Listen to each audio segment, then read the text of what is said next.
Ang ganda ng Holy Cross, no? Mapayapa.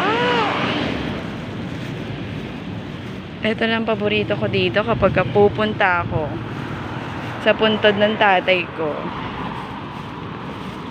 Diba? Yung mga puno. Maliwalas pa. Malayo-layo pa. Traffic. Nakakatulog ako sa biyahe. Puno ng baliti. Diba?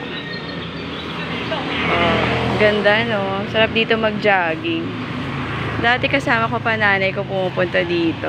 Ngayon ako na lang mag-isa. Sa April 27 was the 10th year death anniversary ni Daddy. Ang ganda. Ganda.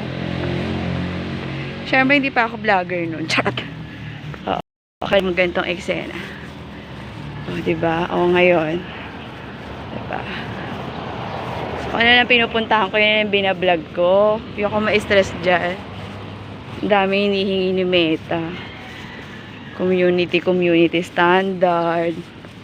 Diba? Pag hindi na healthy sa'yo ang Meta, oo, ang pagre-reels, ay nako,